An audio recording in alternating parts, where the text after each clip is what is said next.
बिस्मिल्लाहिर्रहमानिर्रहीम। अस्सलामुअलैकुम फ्रेंड्स, मैं हूं ज़ेब और आप देख रहे हैं traveller 777। Welcome to our YouTube channel. तो फ्रेंड्स, आज हम बात करेंगे शेंजन के मतलब, यानी यूरोप में अगर आप आते हैं, शेंजन में आप कहीं लैंड करते हैं, तो आप जब एयरपोर्ट पे जाते हैं तो फिर एयरपोर्ट पे आपसे किस तरह के सवाल किए जाते हैं और किस तरह की बातें आपकी होती हैं इमिग्रेशन ऑफिसर के साथ, और वो डिपेंड होता है कि वो कौन सा ऑफिसर आगे बैठा हुआ है, वो किस तरह के सवाल आपसे करता है। तो बेसिकली आज का मौजू यही है।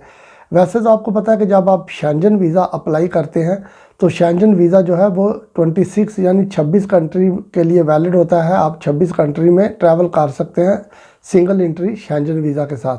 अगर आपके पास मल्टीपल इंट्री शेंजन वीज़ा है तो फिर आप 26 कंट्री से ज़्यादा कंट्री में ट्रैवल कर सकते हैं। आप यूरोप के कंट्रीज़ में भी ट्रैवल कर सकते हैं और आउट ऑफ यूरोप जो है कुछ कंट्रीज़ हैं वहाँ पर भी आप ट्रैवल कर सकते हैं, लेकिन वो उस सूरत में जब आपके पास मल्टीपल इंट्री वाला शेंजन वीज़ा होगा। तो अगर आपके पास सिंगल इंट्री शेंजन वीज़ा है तो फिर आप एक दफ़ा यानी जिस कंट्री का वीज़ा आपने लिया है आपने पहले उसी कंट्री में लैंड करना है। उसके अलावा आप किसी दूसरे कंट्री में अगर आप जाना चाहेंगे तो सबसे पहले एयरलाइन जो है आपके होमलैंड से ही आपको ऑफलोड कर देंगे, वो आपको अलाउ नहीं करेंगे। तो पहले आपने एंट्री उसी कंट्री में करनी है जहां जिस कंट्री का वीज़ा है आपके पास। उसके बाद फिर आप शेंजन में जिस भी कंट्री में आप जाना चाहे आप जा सकते हैं। फॉर एग्ज़ाम्पल, अगर आपके पास फ्रांस का वीज़ा है तो फिर आपने फ्रांस में ही उतरना है, वहाँ पर इमिग्रेशन क्लियर करनी है। उसके बाद फिर आप अगर जाना चाहें दूसरे कंट्रीज़ में तो वो चाहे आप बस पे जाएं, ट्रेन पे जाएं या प्लेन पे जाएं, आप पुर्तगाल, स्पेन, इटली, फ्रांस के अलावा यानी कि किसी भी कंट्री में अगर आपने ट्रैवल करना है शेंजन में जो 26 कंट्री है वहाँ पर आप ट्रैवल कर सकते हैं। आपको कोई प्रॉब्लम नहीं होगी जब तक कि आपके वीज़ा की वैलिडिटी है। तो वीज़ा की वैलिडिटी के दौरान आप ज़रूर ट्रैवल करें। अगर आप आ रहे हैं शेंजन में या यूरोप में ये मकसद लेके कि आपने सेटल डाउन होना है, जो भी आपके जहन में कंट्री है वहाँ पे जाके आपने अगर सेटल डाउन होना है, तो फिर ये है कि उससे पहले आप जो है आपके पास जितने दिन वीज़ा वैलिड है आप ज़रूर ट्रैवल कर लें 2, 3, 4, 5 कंट्री का। और उसके अलावा फिर जब आपका वीज़े की लास्ट 1 या 2 दिन रह जाए तो फिर आप टिकट लेके उस कंट्री में चले जाएं जो आपका लास्ट डेस्टिनेशन है, जहाँ पे आपने रुकने का प्लान किया है। इससे ये फ़ायदा होगा कि आप 2, 3, 4 जितने भी कंट्री आप घूम लेंगे, एक आपका एक्सपीरियंस भी हो जाएगा, आपने दूसरे कंट्री का विज़िट भी कर लिया होगा। और उसके बाद फिर आपका प्लान है जहाँ पे आपने रुकना है आप उसी कंट्री में चले जाएं वीज़ा एक्सपायर होने से पहले। तो फिर आप अपना जो आगे वाला प्रोसेस है उसको आप स्टार्ट कर दें, यानी डॉक्यूमेंटेशन वाला। वो एक और प्रोसेस होता है, वो ज़ाहिर है जब आप जिस कंट्री में जा रहे हैं उसके मतलब आप उनकी लीगल वेबसाइट पे जाके सर्च आउट कर सकते हैं कि आप किस तरह से वहाँ पे जाकर सेटल डाउन हो सकते हैं, किस तरह से वहाँ का रेजिडेंस कार्ड ले सकते हैं। अगर आपने स्पेन जाना है तो उनका डिफरेंट तरीक़ाकार है, पुर्तगाल में जाना है तो उनका और तरीक़ाकार है, अगर आपने इटली या नीदरलैंड वगैरह में जाना है तो इन कंट्रीज़ के डिफरेंट तरीक़ाकार हैं। तो इसलिए आप इनको देख लें। वैसे भी नीदरलैंड ने भी अभी जो है आपको पता है कि अगर आप एज ए टूरिस्ट जा रहे हैं, नीदरलैंड का वीज़ा है आपके पास, तो भी वहाँ पर जाके आप सेटल डाउन हो सकते हैं। एक प्रोसेस होता है वो कंप्लीट करना होता है, और मैं इस वीडियो में उसके मुतालिक बात नहीं करूँगा वरना वीडियो लंबी हो जाएगी। तो ये तो हो गया फ्रेंड्स, यानी कि अगर आप सिंगल एंट्री वीज़ा लेके आ रहे हैं किस तरह से आप आएँ, किस तरह से आपने जो है लैंड करना है। अब हम बात करते हैं यानी कि अगर आप एयरपोर्ट पे उतरते हैं, जिस भी कंट्री का वीज़ा है आपके पास, वो चाहे स्पेन का है, पुर्तगाल का है, जर्मन, फ्रांस, किसी भी कंट्री का वीज़ा है, तो जब आप वहाँ पे एयरपोर्ट पे उतरेंगे तो फिर आपने ज़ाहिर है इमिग्रेशन क्लियर करनी है, तभी आप एयरपोर्ट से बाहर जाएंगे।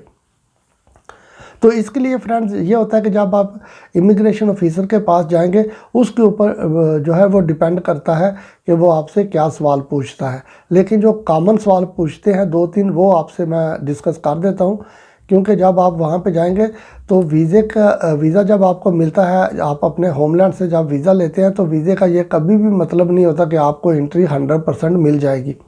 उन्होंने अपनी वेबसाइट के ऊपर भी लिखा हुआ है कि जो इमिग्रेशन ऑफिसर है उसके ऊपर डिपेंड करता है, अगर वो सेटिस्फाइड है तो आपको वो एंट्री दे दे, वरना वो आपको जो है डिपोर्ट भी कर सकते हैं अगर वो आपके यानी कि जो सवालों के जवाब है उनसे अगर वो सेटिस्फाइड नहीं है।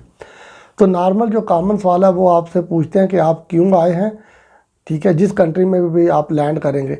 ये 2-3 सवाल होते हैं बेसिकली जो बड़े इंपॉर्टेंट है कि आप क्यों आए हैं, और इसके अलावा दूसरा सवाल वो आपसे पूछ सकते हैं कि आपने कहाँ पे रुकना है, और तीसरा सवाल आपसे पूछ सकते हैं कि आपने किस जगह का विज़िट करना है। अगर आपने एज ए टूरिस्ट वीज़ा लिया है तो फिर ये होता है कि अगर आप लोग आ रहे हैं तो कोशिश किया करें, अगर आपके दोस्त वगैरह हैं यहाँ पे या जो भी है जिनका आपने एड्रेस देना है तो आपको उनके मुतालिक पता होना चाहिए, उनका नंबर, उनका एड्रेस वगैरह आपके पास होना चाहिए। वरना नहीं तो आपका होटल जो है एटलीस्ट वो ज़रूर बुक होना चाहिए, क्योंकि कई दफ़ा इमिग्रेशन ऑफिसर आपसे पूछेगा कि आपने कहाँ पे रुकना है, और आपका कोई अगर जानने वाला भी नहीं है, कोई होटल भी नहीं है, तो फिर ये होता है कि फिर थोड़ा डाउट हो जाता है। तो अगर वो सेटिस्फाइड नहीं होगा तो इतने पैसे आपने ज़ाया किए हुए हैं और इनका फ़ायदा कुछ नहीं होगा अगर आपको वो वापस भेज दे। तो इसलिए बेहतर है कि आप एक नॉर्मल होटल बुक कर लें। और इसके अलावा ये है कि आपको जो जिस भी कंट्री में आपने लैंड करना है वहाँ के कुछ जो टूरिस्ट प्लेसेस हैं, फेमस डेस्टिनेशन जो होती हैं वहाँ की, उनके मुतालिक आपको 2-4-5 जगहों के मुतालिक पता होना चाहिए, उनका नाम आपको आना चाहिए, ज़ुबानी आपने याद किया हो, तो ये होता है। और इसके अलावा यह है कि आप उनको बता दें कि आपने 1 वीक के लिए आए हैं या 10 दिन के, जितने यानी कि जिस डेट की आपकी रिटर्न टिकट होती है आपने उसी डेट की उनको बताना कि मैं 1 वीक के बाद इस डेट को वापस जा रहा हूं या 10 दिन के बाद वापस जा रहा हूं, जितने भी दिन की आपकी रिटर्न टिकट है। तो ये जो है ये 3 सवाल तो कॉमन होते हैं। इसके अलावा अगर वो चाहे, अगर उस इमिग्रेशन ऑफिसर को अगर कोई डाउट हो तो फिर आपसे वो कोई और भी पूछ सकता है सवाल, वरना नॉर्मली यही 3 सवाल होते हैं कॉमन से, आपसे पूछ के आपके पासपोर्ट के ऊपर स्टैंप लगा के आपको एंट्री दे देंगे। तो बड़ा सिंपल सा होता है, लेकिन इन चीज़ों की थोड़ी सी तैयारी करके ही आपको आनी चाहिए। और कुछ होते हैं इमिग्रेशन ऑफिसर वो आपसे पूछ लेते हैं कि आपके पास कैश है या क्रेडिट कार्ड है। तो आपने यानी कि अगर आप ट्रैवल पे हैं तो डेफिनेटली आपके पास पैसे होंगे तो ही आप विजिटर होंगे ना।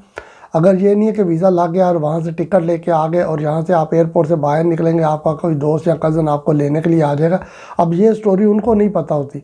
उनको तो यही पता होता है इमिग्रेशन ऑफिसर को कि आप टूरिस्ट हैं, आप आए हैं विज़िट करने के लिए, आपके पास पैसे हैं, आपके पास क्रेडिट कार्ड है। अगर आपके पास क्रेडिट कार्ड नहीं भी है तो भी कोई मसला नहीं, लेकिन थोड़ा कैश आप अपनी जेब में रख लिया करें। वो भले आपने इस्तेमाल करने हैं या नहीं करने, वो आपकी आगे आपकी अपनी मर्ज़ी है, लेकिन यह है कि थोड़े आपके पास होने चाहिए। अगर वो पूछ लें तो उनको दिखा दें। वैसे शेंजन वीज़ा के ऊपर शो मनी नहीं होती, लेकिन ये है कि वो अगर पूछ ले तो एटलीस्ट आप उसको ये तो कह सकते हैं कि आपके पास क्रेडिट कार्ड नहीं है, आपके पास ये करेंसी है और आप चेंज करवाना चाहें तो करवा लें, या फिर अपने होमलैंड से, या आप अगर यूरोप में आ रहे हैं तो यूरोज़ लेके आ जाए। अगर आपके पास कोई और करेंसी है तो फिर आप वहाँ पे चेंज करवा लेंगे। तो फ्रेंड्स ये सिंपल सा प्रोसेस है। तो मैंने कहा चलो एक वीडियो बना दूँ, क्योंकि पूछा भी था 1-2 दोस्त ने, तो मैंने कहा चलो इसके ऊपर वीडियो बना दूँ एक छोटी सी, ताकि एटलीस्ट आप दोस्तों को पता चल सके कि किस तरह से आप लैंड करते हैं, किस तरह की बात आपसे की जाती है। तो उम्मीद करता हूँ कि ये छोटी सी वीडियो आपको पसंद आई होगी। अगर आपको वीडियो अच्छी लगे तो चैनल को सब्सक्राइब कीजिएगा, वीडियो को लाइक और शेयर कीजिएगा। अपना बहुत सा ख्याल रखिएगा। फिर मिलेंगे किसी नई वीडियो में किसी नई अपडेट के साथ। तब तक टेक केयर, अल्लाह हाफिज़।